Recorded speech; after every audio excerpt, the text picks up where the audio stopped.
Bismillahirrahmanirrahim. Assalamualaikum warahmatullahi wabarakatuh. Halo semuanya. Nah, di video kali ini saya akan mengajak teman-teman semua untuk mendengarkan dan juga menyimak tentang podcast yang memiliki tema besar, yaitu berteman dengan kegagalan. Nah, di sini kedatangan narasumber yang sangat luar biasa, yaitu salah satu sarjana pendidikan di salah satu perguruan tinggi. Nah, beliau adalah, silakan memperkenalkan diri. Perkenalkan, nama saya Citra Kusuma Dewi. Teman-teman semua bisa memanggil saya dengan nama Citra. Mungkin sekian perkenalan dari saya.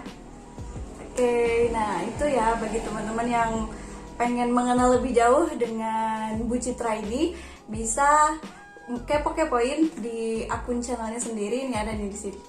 Ting. Nah, oke, selanjutnya, nah ini pembahasan yang akan seru sekali karena pembahasan yang bisa dibilang akan mengajak kita sharing dan juga ada ilmu-ilmu baru yang bisa kita pelajari dari Bu Citra ini. Dan beliau akan men-sharingkan beberapa tips ataupun pembelajaran bagaimana sih caranya supaya kita itu bisa berteman dengan kegagalan. Dimana ya situasi pandemi saat ini gitu ya akan membuat kita semakin ada tantangan-tantangan dan semakin kita membuat down atau lain sebagainya. Nah, mungkin di tema kali ini, yaitu berteman dengan kegagalan ini, biasanya dari pandangan dari Bu Citra sendiri mengenai berteman dengan kegagalan ini seperti apa? Dalam pandangan saya, berteman dengan kegagalan itu sangat signifikan ya. Kalau misalkan kita melakukan sesuatu, kita itu harus siap menerima dampaknya.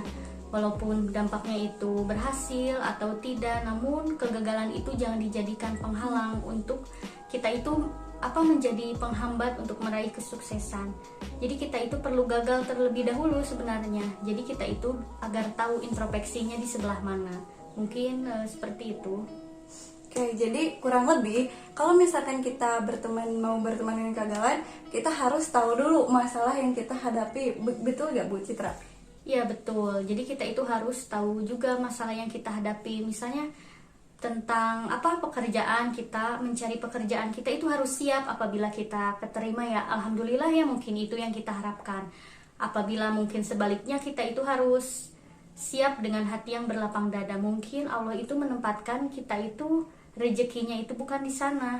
Kita itu harus paham bahwa ada al-hadis yang menyebutkan bahwa selembar daun yang jatuh pun sudah diatur oleh Allah. Apalagi mungkin ya rezeki kita gitu sebagai umat manusia, mungkin seperti itu. Masya Allah. Nah itu teman-teman, jadi kita harus tahu juga gitu, kita harus tahu diri dan introspeksi diri dulu untuk bisa berteman dengan kegagalan ini. Nah dari makna atau apa yang bisa Bu Citra ambil dari memaknai sebuah kegagalan itu sendiri? Mungkin memaknai sebuah dari kegagalan itu, mungkin kita itu harus mempersiapkan niat di dalam diri hati kita dulu. Apabila kita melakukan sesuatu, kita itu harus siap berteman dengan kegagalan.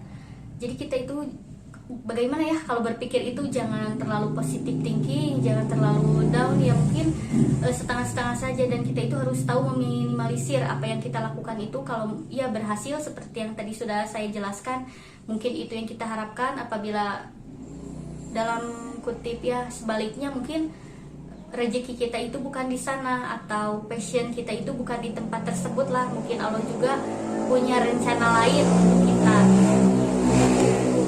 Jadi mungkin karena ekspektasi kita itu jangan terlalu tinggi juga teman-teman, karena itu akan menjatuhkan sekali ketika kita tidak berhasil mendapatkan atau mencapai hal yang kita inginkan. Dan memang betul gitu, dimana kalau misalkan kita harus sadar bahwa apa yang kita inginkan itu tuh tidak akan sesuai dengan apa yang akan terjadi. Jadi ya di netral-netral aja ya Bu ya. Iya, karena mungkin ya rezeki itu sepertinya sudah tertakar ya, tidak mungkin tertukar. Jadi kita itu tidak boleh down. Misalnya kita itu kuliah itu lulusan mana, bagaimana, yang penting kan kalau sekarang itu mencari pekerjaan itu, mungkin kalau enggak skill ya, kita itu harus ya pada intinya kita itu sudah ada takdirnya masing-masing gitu, sudah ada bagiannya masing-masing. Tetapi masalahnya itu hanya satu, apakah kita mau berusaha? Pastikan Allah itu akan memberi apa yang kita inginkan. Walaupun kita itu dengan catatan harus memiliki usaha. Apabila kita tidak ada usaha, mungkin Allah juga tidak akan memberikan jalan atau kesempatan. Nah, seperti itu. Doa dan usaha mungkin itu menurut saya. Oke, ini pertanyaan yang bisa dibilang salah satunya kan berteman dengan kegagalan itu banyak faktornya ya Bu. Misalkan ketika kita kegagalannya itu atau tantangan-tantangannya itu di dalam pekerjaan. Nah, dari berteman dengan kegagalan itu bisa disebabkan juga dari pandangan-pandangan lingkungan gitu. Gimana sih caranya supaya kita itu tidak terlalu terpengaruh akan omongan-omongan yang akan membuat kita down gitu. Dari Bu Citra sendiri gimana tuh untuk menanggapi omongan yang kurang baik dari lingkungan tersebut? Kalau misalnya kita berada di suatu lingkungan, entah itu pekerjaan ataupun masyarakat ya, kita itu tidak bisa pada intinya memaksa orang lain gitu untuk menyukai kita, untuk tidak menyukai kita. Namun menurut saya di sini kita itu ya harus saya gitu sama diri sendiri. Apabila orang lain mengkritisi, mungkin kita harus terima. Kita tidak bisa misalnya berbicara, saya tidak suka dengan sifatnya karena kasar ataupun karena bagaimana. Namun di sini kita itu harus paham gitu ya, bahwa tentang karakter seseorang, bahwa karakter seseorang itu tentunya berbeda-beda. Kita tidak bisa menginginkan dia itu harus begini, mungkin dia itu sifatnya seperti itu. Jadi kita harus memahami dan memaklumi, dan juga kita itu jangan keras hati ya kalau misalnya kita itu dikritisi. Kita itu harus merasa ya kalau misalnya kita itu punya salah, walaupun mungkin kita kurang menyukai cara penyampaiannya, mungkin kita juga di mata seseorang seperti itu. Nah, jadi jangan ambil pusing lah, selama yang kita lakukan baik ya teruslah maju gitu ke depan, jangan takut. Nah, seperti itu. Oke, jadi kurang lebihnya teman-teman, kita harus tahu dulu nih karakter orang tersebut. Jangan langsung menjudge atau langsung terpengaruh, wah dia seperti ini, malah berpikiran negatif kembali gitu. Padahal kita juga nggak tahu nih latar belakang dari lingkungan itu seperti apa. Dan ya memang kalau misalkan itu pasti ada aja ya orang-orang yang suka ya mengasih umpan-umpan itu membuat kita menjadi malah semakin kuat ya Bu. Iya. Ya, jadi untuk selanjutnya mungkin ya teman-teman semuanya bisa mengambil hikmah atau pembelajaran dan tips juga nih bagi teman-teman yang sudah bisa berteman dengan kegagalan. Nah, dari Bu Citra sendiri, bagaimana sih caranya supaya kita tuh bisa bangkit dari kegagalan itu sendiri? Tentunya kalau kita ingin bangkit dari suatu kegagalan tersebut, pasti ya kalau misalnya seperti saya kan perempuan, apabila ada masalah pasti kita itu sering bercerita gitu ya, curhat-curhat. Mungkin menurut saya curhatnya, mohon maaf ya, sebelum kepada orang lain kita itu harus curhat dulu sama orang tua, misalnya sama ibu ataupun ayah. Karena mohon maaf ya, kalau mungkin kita curhat sama teman bisanya seperti dilebih-lebihkan atau dikurangkan. Tapi kan kalau dari orang tua, insya Allah tidaknya memberikan saran yang terbaik. Dan di saat kita ingin gagal misalnya dalam suatu misalnya kita itu memiliki kegagalan, kita itu harus ingat gitu sama orang tua kita lah, yang tentunya merawat kita lah sampai seperti ini gitu. Kita itu harus selalu memikirkan kalau kita nggak berhasil tuh gitu, yang kasihan tuh orang tua. Nah, seperti itu. Jadi harus pada intinya kita itu harus mencintai keluarga kita. Walaupun banyak rintangan yang ingin menjatuhkan, yang ingin dan lain-lain, tapi kan sumber kekuatan kita itu yang pertama adalah keluarga. Jadi menurut saya untuk para perempuan-perempuan di luar sana, kita itu harus dekat ya dengan orang tua. Jangan sampai kalau ada apa-apa itu ya malu dengan orang tua. Bahwa di sini mengapa saya berbicara seperti itu, bukan karena bagaimana ya, namun di sini kan ada al-hadis yang menyebutkan bahwa apabila orang tua meridhoi kita, Allah juga akan meridhoi apa yang akan kita lakukan. Nah, di sini kunci keberhasilan itu salah satunya selain dari usaha itu adalah dari doa orang tua, yang tentunya kita kemana-mana, dan kemana-mana itu kita itu harus selalu memintanya. Berbeda dengan orang ya, kalau kita misalnya saya mau minta sesuatu ke Budian, misalnya seminggu itu berapa kali ya sering, pasti dalam hati Budian itu akan ada kata bosan. Bosan ya ini Bu Citra minta terus. Tapi kan kalau misal kita minta sama Allah Subhanahu wa Ta'ala, pasti kan Allah itu akan senang. Berarti kita itu tidak sombong, kita itu selalu meminta pertolongan dan pengampunan. Contohnya seperti itu. Oke nih teman-teman nih, menarik sekali ya. Dimana kalau misalkan kadang kita sendiri kalau misalkan ngerasa down untuk bangkit dari kegagalan itu gimana sih? Nah dari Bu Citra juga udah ngejelasin ya bahwasannya yang pertama itu kita harus cerita, kita harus sharing gitu, kita harus menyerahkan semuanya dulu gitu, kita harus menceritakan semuanya. Nah salah satunya yang bisa kita hubungi pertama kali adalah orang tua. Karena apa? Orang tua itu pasti selalu ready, pasti selalu bersedia, pasti selalu ikhlas untuk menerima keadaan apapun kita. Jadi akan senang sekali ketika kita bercerita, apalagi kalau kita menyerahkannya kepada Allah Subhanahu wa Ta'ala, di mana akan selalu ada lindungan dan pertolongannya di mana ketika kita meminta. Nah, beda dengan ya ke manusia lah, karena mungkin manusia yang lain punya kesibukan atau apa gitu. Jadi kadang suka kurang miskomunikasi lah, kurang terjalin sharingnya. Nah, mungkin itu untuk salah satu dari bangkit dari kegagalan itu, yaitu menceritakan, men-sharingkan dan juga memberikan effort ke diri kita sendiri. Nah mungkin untuk selanjutnya, kadang untuk bisa bangkit dari kegagalan itu kita juga harus bisa berdamai dengan keadaan ya Bu. Nah dimana kan situasi pandemi sekarang itu kadang suka ada dadakan gitu, ada hal yang tidak terduga. Di antaranya ada pembaharuan kebijakan lah seperti PPKM sekarang. Nah menurut Bu Citra sendiri, bagaimana kita menyikapi keadaan seperti ini gitu? Bagaimana kita supaya bisa berdamai dengan keadaan seperti ini? Tentunya dalam berdamai dalam keadaan ini kita harus ya seperti yang tadi sudah saya jelaskan, harus kuat niat dan kuat hati. Mungkin ya ini suatu wabah ini kan, mungkin pemerintah juga kan ada diadakannya PPKM itu untuk meminimalisir, bahkan inginlah COVID itu cepat selesai. Mungkin kita sebagai masyarakat yang baik ya kita mengikuti. Namun misalnya apabila misalnya suatu penghasilan kita terhambat, mungkin kita bisa mencoba alternatif lain. Dan untuk bagi mahasiswa atau yang bekerja, jangan menjadikan penghalang. Jadi saya percaya gitu, semua itu ada waktunya, semua itu ada saatnya. Nah saya berharap ya pandemi ini segera berakhir. Tentunya kita itu kan yang menjadikan kita menjadi sakit itu sebenarnya segala suatu penyakit itu disebabkan oleh pikiran.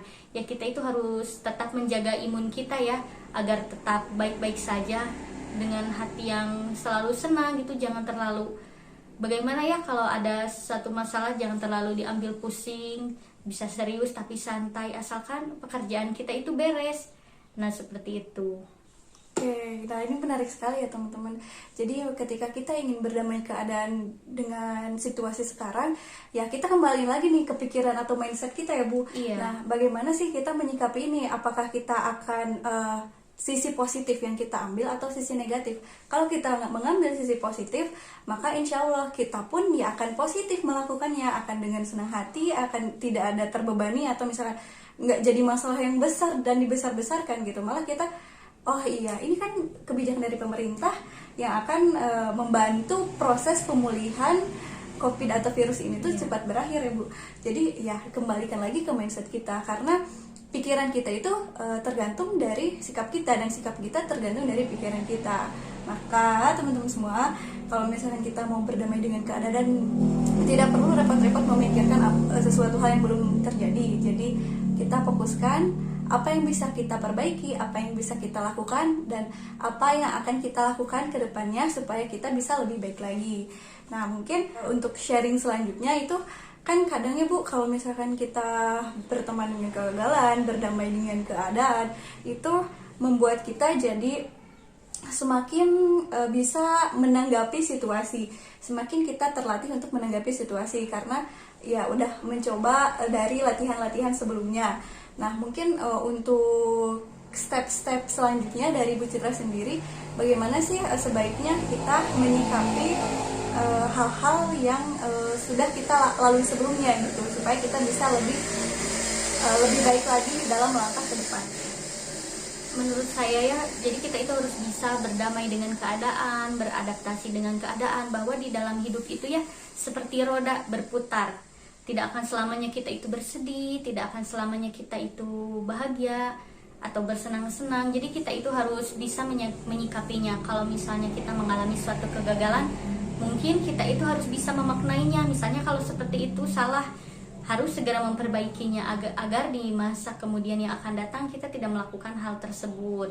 Atau tentang masalah apa saja ya, misalnya tentang pekerjaan, tentang perkuliahan ya, misalnya mata pembelajaran misalnya. Jadi kan dengan adanya suatu kegagalan, jadi bisa introspeksi, jadi bisa lebih teliti, dan tentunya kita itu harus memperbaiki mindset kita ya, seperti yang tadi Ibu Dian jelaskan, bahwa pikiran itu menurut saya itu seperti magnet ya. Kalau kita berpikir suatu kebaikan, maka yang kita dapat akan suatu kebaikan. Kalau kita berpikir suatu suuzon gitu ya, tidak baik, maka yang akan kita terima itu adalah suatu keburukan menurut saya.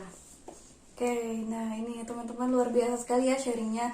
Mudah-mudahan teman-teman semua bisa mengambil hikmah atau pembelajaran dan pelajaran dari video kali ini. Nah, mungkin dari tadi ya ada beberapa tentang tips atau sharing kita mengenai dengan keadaan dan berteman dengan kegagalan itu akan mengingatkan kita kembali dan melatih kita kembali supaya lebih kuat dan tangguh melewati ujian-ujian berikutnya ya Bu. Iya.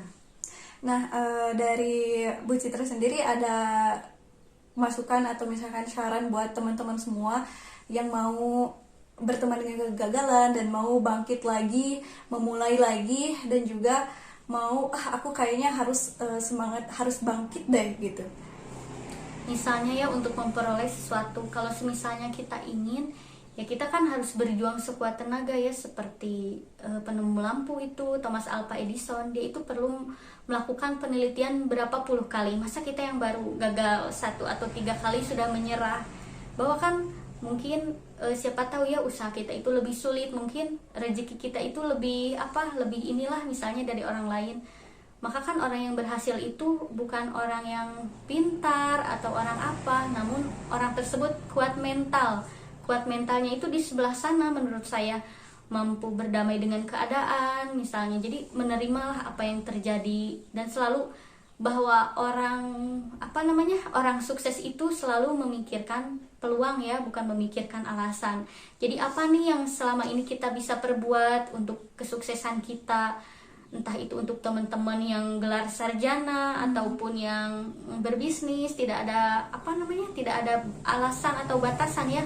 Kesuksesan itu kan banyak versinya. Mungkin ada yang berpikir setelah lulus sarjana saya dikatakan sukses. Mungkin ada yang berpikir juga saya ingin menjadi pembisnis yang sukses, ingin menjadi banyaklah mungkin cita-cita yang lain. Namun intinya kita itu harus selalu menjadi yang terbaik ya di suatu fase-fase tersebut. Waktu saya kuliah ya, memang sih saya IPK-nya tidak cum laude ya. Namun saya itu orangnya apabila misalnya ya mengerjakan sesuatu, jadi tidak suka setengah-setengahnya, harus full, harus totalitas ya. Mengapa demikian?